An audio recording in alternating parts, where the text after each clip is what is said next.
ng mga nagbabagang balita.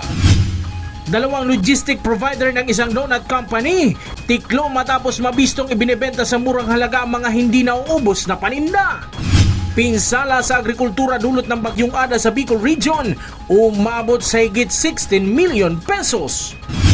Mga residenteng naapektuhan ng Bagyong Uwan noong nakaraang taon, hindi pa tuluyang nakakabangon. Provincial Government ng Kamsur, agad na mahagi ng agarang tulong katuwang ang DSWD sa mga residenteng naapektuhan ng Bagyong Ada.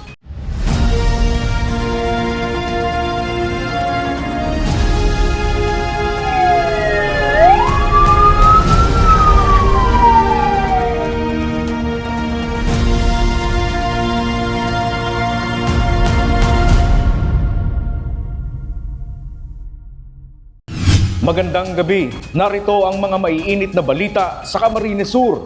Kalabosa sa isang entrapment operation ang dalawang logistic provider ng isang kumpanya ng donut matapos madiskubreng ibinebenta sa murang halaga ang mga hindi naubos na donut na dapat ibalik sa planta. Delikado yan ayon sa pulisya.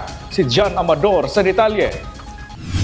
Kalaboso sa ikinasang entrapment operation na minalabak pulis ang dalawang logistic partner ng isang kumpanya ng donut pasado alas 3 ng hapon itong Martes, January 20 sa Barangay Hubo, Minalabak. Naaktuhan ng mga pulis kasama nagrireklamo na ibinababa ng mga sospek ang mga produkto sa isang tindahan kung saan ito ibinibenta ng dalawa sa mas murang halaga. Noong January 19, nakipag-coordinate dito yung HR ng donut company at in-interview, ginawa ng report, at nung malaman na dito nga at napatunayan din, nakausap din yung nababagsakan na individual, nakausap natin, so ikinasa yung entrapment operation at matagumpay itong operation na to at nahuli natin yung dalawang suspetsado. Kasi yung isang driver at yung isang pahinante. Nahuli ang 42 at 24 anyos na driver at pahinante na nagpapalusot at ibinibentang mga hindi nabentang produkto na dapat ay ibinabalik sa planta ng kumpanya. Nakumpiska sa kanila ang 299 na piraso ng mga donut na nagkakahalaga ng 5,458 pesos. Yung donut pala dapat pag after a day na hindi siya nabenta, dudurugin na siya at ibabalik siya sa planta para sa raw materials ng feeds. Pero yung ginawa nila, kalahati lang nung product ang dinurog, yung kalahati is binebenta nila. So, yun yung na-caught in the act natin kahapon through entrapment operation. Nasampa na ng kasong qualified theft ang dalawang suspect na nasa kustodiya ng Minalabak PNP. John Amador, CSN. Ilang buwan na ang nakakalipas ng manalas ang super bagyong uwan, ngunit hanggang sa ngayon ay hindi pa rin nakakabangon ng ilang residente, lalo na sa bayan ng Garchitorena. Takot din ang naramdaman ng ilan sa kanila nang manalasa ang Bagyong Ada. May ulat si Eli Balbin. Ilang buwan matapos ang naging pananalasa ng Super Typhoon Owen, hindi pa tuluyang nakakabango ng maraming residente sa bayan ng Garchitorena, partikular sa mga low-lying at coastal barangay. Maraming kabahayan noon ang nasira dahil sa malakas na hangin at paghampas ng malakas na alon sa nangangalit na karagatan. Apektado rin ang kabuhayan ng mga mamamayan, lalo na ang mga mangingisda at magsasaka na nawala ng ani at kagamitan. Nandito ako ngayon sa Barangay 2 sa bayan ng Garchitorena. Kung makikita nyo sa aking kanan, ito yung mga kabahayan dito sa Barangay 2 na naapektuhan ng Typhoon Owen nung nakaraang buwan ng Nobyembre. Ayon doon sa mga nakausap natin, mangyak-ngyak yung iba at yung iba naman ay kinukwento nila na hindi pa sila totally na nakaka-recover sa nangyaring Typhoon Owen dito sa Barangay 2 sa bayan ng Garchitorena. Sobra pang takot. Bakit po? Yung pagbuhay namin dito mahirap. Nagpapagawa ng bahay, walang pera. Ganitong dagat na naman, wala na naman kaming hanap buhay. Mahina naman yung ng isda. Kasi yung mga naglalaot sa amin, hindi naman mga palaot, may malakas. Wala pang maayos sa bahay. Tapos dito, Hindi pa nga maayos po. Gusto namin makalipat kasi walang pera. Muling nangamba ang mga residente matapos ang tuloy-tuloy na pag-uulan ng dulot ng bagyong Ada nitong mga nagdaang araw. Natakot po. Bakit? Baka maulit. Wala naman pong pupuntahan. Sobrang takot. Sobra. Sabi ko diyan, sana niya ako huwag naman maulit. Mahal pang pagbuhay namin dito, mahirap. Walang Nandito ako ngayon sa Barangay Uno kung saan makikita nyo sa aking likuran. Ito yung seawall na bagong kagagawa lamang na bumigay nung Typhoon Owen. Kung makikita nyo, ito yung karugtong niya. Ayan. Kaya nung dumating yung Typhoon Ada nung nakaraang linggo, nangamba ang mga residente dito dahil baka na naman maulit yung nangyaring Super Typhoon Owen. Nanawagan ng mga residente ng karagdagang tulong at suporta upang mapabilis silang makabangon lalo na sa pagkukumpuni ng mga nasirang bahay, pagbabalik ng kanilang mga kabuhayan, maging ang agarang pagkukumpuni ng seawall na magsisilbisa ng proteksyon sa tuwing may kalamidad. Eli Balbin, CSN. Pinangangambahang madaragdagan pa ang halaga ng pinsala sa sektor ng agrikultura sa Bicol Region sa pananalasa ng Bagyong Ada. Pinsala sa sektor ng agrikultura sa rehiyon umaabot na sa higit 16 million ayon sa Department of Agriculture. Narito ang ulat. Literal na back to zero ang pagtatanim ng palay sina Nanay Olivia ng Taririk, Minalabak, Camarines Sur. Ang bagong tanim kasing palay ni Nanay Olivia pinadapa at nalubog sa baha ng manalasa ang Bagyong Ada nitong weekend. Dahil sa naging epekto ng bagyo ay tiyak na umanong kaunti na lang ang kanilang maani sa susunod na harvest season. Nag-apply po, nagtarambo, rin naman po na ani. Bigaan namin pong mga 120, naka-38 lang po. Tapos maitumpa, dahil man po pig bakal kan.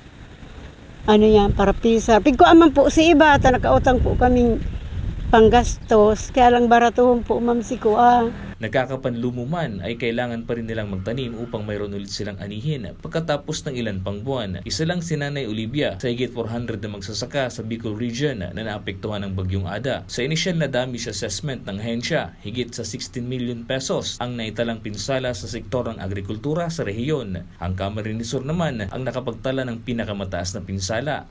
Pinakamalaki po dito yung rice ng Camsur, 2.1 million pesos na ang damage sa Camsur sa rice. And kasama din yung 1.1 naman sa high value crops. Affected ay 448 farmers. Ang area affected naman ay 500 hectares. Dito sa 500 hectares, partially damaged na naman yung 422 hectares and 78 ay hindi na makaka-recover, totally damaged na siya. Pinangangambahan ng ahensya na madaragdagan pa ang bilang na ito lalo't nagpapatuloy pa ang kanilang monitoring at validation. Tiniyak ng DA na mayroong nakahandang ipamimigay na tulong ang pamunuan tulad ng binhi ng palay at mais at mga kagamitan para sa pagsasaka. Meron tayong available na mga binhi ng palay, ng mais, vegetable seeds, and drugs and biologics. And nakaready din po yung National Food Authority for issuance ng rehab assistance to local government units and under relief agencies. Kasi pag ganyan na may calamity, yung mga local government unit po ay nag-distribute ng mga NFA rice. And ang mga farmers naman po, natutulungan natin sila through the municipal agriculture offices na makapag-file ng identification kung meron silang insurance sa. Pinayuhan ng DA ang mga magsasaka na naapektuhan ng bagyo na agad magtungo sa kanilang agriculture office para maghain ng indemnity claim sa Philippine Crop Insurance Corporation o PCIC. Nick De La Cruz, CSN. Kalaboso ang isang 49 anyos na lalaki matapos masabat sa kanya ang bulto-bultong smuggled na sigarilyo. Ayon sa impormasyon, positibo ang ginawang buy-bust sa suspect at nabawi sa kanya ang nasa 220,000 pesos na halaga ng iba't ibang klase ng sigarilyo. Nahaharap ang suspect sa mga kasong paglabag sa National Revenue Code na inamyendahan ng Train Law, Graphic Health Warning Law dahil sa pagbebenta ng mga sigarilyong walang tamang tax stamp at health warnings. Peligroso rin umano ito sa kalusugan lalo't hindi tiyak kung dumaan sa tamang pagkagawa o kung anong raw materials ang ginamit sa naturang mga kontrabando. Hindi rin nakaligtas ang ilang tanim na bulaklak sa Pacol Flower Farm sa nakaraang bagyo at pag-ulan. Naapektuhan umano ang ilang pananim sa farm ngunit pagtitiyak ng mga magsasaka sa lugar na may supply ng bulaklak ngayong nalalapit na Valentine's Day. Si Regine Bue sa detalye. Higit 3 linggo bago ang araw ng mga puso, subalit humaharap ang ilang farmers sa Pacol Flower Farm sa hamon sa kalidad at tindig ng kanilang mga tanim, partikular na ang mga sunflower, isa sa mga bulaklak na in demand tuwing Valentine's Day. Ito ay dahil sa sunod-sunod na pag-uulan nitong mga nakaraang linggo na inuugnay sa shoreline at sa bagyong dumaan sa rehiyon. Ayon kay Diosdado Ador Jr., presidente ng Pacol Cut Flower Planter Association, may ilang mga bulaklak na namumukadkad na, subalit mayroon din namang mga tanim na pinadapa o bumagsak dahil sa matinding pagkakababad sa ulan na sinabayan pa ng malakas na ihip ng hangin. Pag sige pang uran, ang sunflower po maluyan sa uran. Lalo na pag dikit lang na doros, linga na lang buko, may mga tumbas siya eh. Kuminsan, pag nagtagilid po siya, pag dahil na siya diretso, dahil na tanos ang niya. Kumbaga, apektado na. Magdikit sana siyang tortumba, ang estate niya, may na siya, may diferensya na. Bako ito talagang diretso. Pero hindi po mga imported, po kayan, pang Valentine po talaga yan. Yan po, pag day na abuton pa ng parauran, tapos yung doros-doros, magayon po yan. Kumbaga, pa lang siya, nasa kabangaan pa lang, kasi 45 days yan 45 days. Sa ngunya, yun pong mga lokal, iyo po nahiling yung lokal, saka yun pong ining mga silosya, medyo makanos pag sigang uran. Nagtuturumbahan batli. Saka, kumbaga, bako siyang, ang burak niya, bako siyang makintab pag siga po ang uran. Gayon pa man tiniyak ni Ador na sa kabila ng mga pagsubok na dulot ng panahon, may sapat na supply ng mga bulaklak na maaalok at maibebenta sa mga bisita at mga mamimiling magdiriwang ng araw ng mga puso. Posibleng ilang araw bago ang Valentine's Day ay may mga magandang bulaklak na ng sunflower. Di ka magalit po kasi may pasiguro mo po siguro iba ka makukuha ng mga sunflower po. Kasi sa ngunya po, mga tugang po, kadakol po mga tanong mga sunflower. Ano po, nahiling nito yan. Puro pang na po yan. Kumbaga imported po yan. Ang local, medyo dikit ang maabot kasi iba ang local eh. Pero yun po, nakataano kasi talaga yan. Mga imported na yan, talagang pang February 14. Siguro mga 12, 13, iba na po yan. Pwede na kang mag-order. Kumbaga, iling na po nindo yan na may maano na yan. Kasi boko na yan. Kaya, kumbaga po, pwede na kamo magpa-reserve sa mga hindi na po kamo. Kaya man po kamo masisiruan. Kasi di po, kumbaga barato pa kamo sa presyo.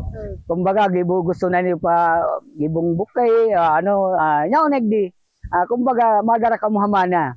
Samantala, bukod sa mga inihahanda para sa Valentine's Day, may mga nakatanim na rin ang mga uri ng mga bulaklak na nakalaan para sa paparating na Semana Santa. Kabilang dito ang Aster White, Aster Yellow, Regata, Celosia at iba pang uri ng bulaklak na inaasahang mamumulaklak sa mga susunod na buwan. Regine Bue, CSN.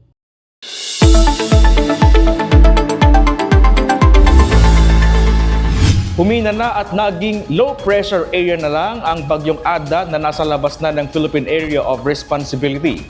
Ayon sa Pag-asa, wala na itong direktang epekto sa anumang bahagi ng bansa, maliban na lang sa umiiral pang amihan. Ang naturang weather system pa rin ang magdadala ng mga panakanakang pag-ulan sa ilang bahagi ng bansa kasama ng Bicol Region.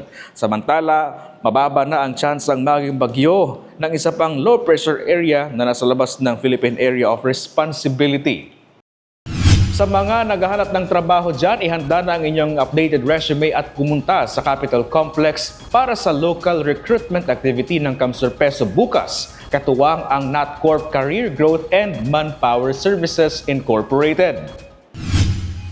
Ayon sa Kamsurpeso, nasa 200 production operator ang hanap ng kumpanya. Maliban dyan ay may job vacancies din para sa delivery riders, production operator at machine operator. Ang mga qualified applicants ay maaari makatanggap ng government-mandated benefits, 13th month pay, service incentive leave, HMO, medical, uniform, overtime and holiday pay, baging Christmas package. Ilang araw matapos ang pananalasan ng Bagyong Ada, agad na naghatid ng agarang tulong ang provincial government ng Camarines Sur sa pamumuno ni Governor Elry Villafuerte, katuwang ang DSWD sa mga naapektuhang residente sa bayan ng Garchitorena. Si Eli Balbin sa detalye.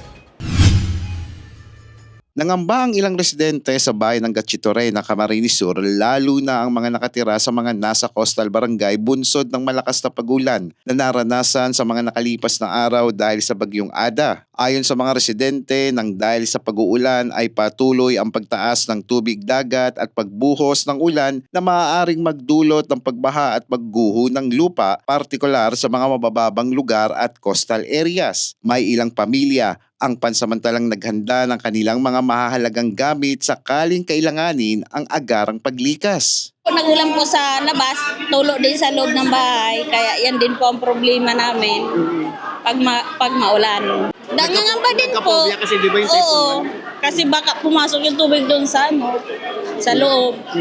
Kasi ang likod namin puro tubig. Kaya dapat hindi na magdating yung isang bagyo para walang pangamba, may trabaho na. Mahirap, sir, kasi ang dagat malapit na sa mga bahay, yung dagat walang, kumbaga walang seawall. Kaya mahirap talaga sa barangay namin kasi ang dagat talaga nasa ng likod na ng bahay, ng mga bahay-bahay. Nangamba, sir, kasi baka maulit pa nga yung Bagyong Uwan. Siyempre, sir, may trauma-trauma na kasi talagang di makalain na gano kalakas kasi nagsimula sa paulan-ulan, saka kunting hangin. Ilang araw matapos maramdaman ang epekto ng Bagyong Ada, agad na mahagi ang provincial government ng Camarines Sur sa pamumuno ni Governor Elry Villafuerte, katuwang ang DSWD ng mga food pack sa mga apektadong residente. Aabot sa 4,000 household ang nahandugan ng agarang tulong at nagpapatuloy pa sa mga coastal barangay ng Partido District. Ayon sa mga residente, napapanahon ang tulong lalo na sa gitna ng patuloy na pag-uulan at sa mga hamong dulot nito sa kabuhayan ng maraming pamilya. Malaking ginhawa umano ang mga food packs na naglalaman ng pangunahing pangangailangan tulad ng bigas at dilata. May bigas na naman. Siyempre, pang sa ng tao. Pag ng pagkain, merong may na naman. Nakadagdag din po ng pang-araw-araw, sa pang-araw-araw kasi wala din pong trabaho pa. Malakas, sir, kasi hindi mo nahanapin sa isang araw, hindi mo yan, sir, makuha yung pambigas mo at saka pang-ulam, ba? Malaking tulong, sir, sa amin.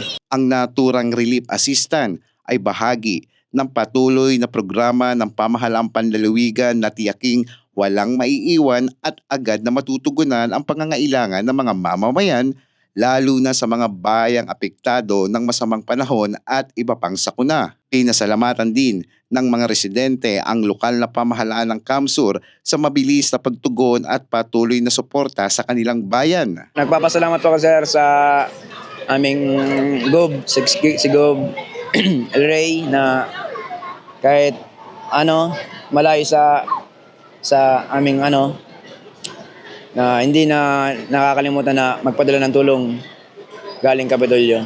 Salamat kasi dumating kayo dito. Nakadagdag. Gob, nagpapasalamat kami sa inyo kasi kahit paano hindi kayo nakakalimot sa bayan ng Gatchitorena.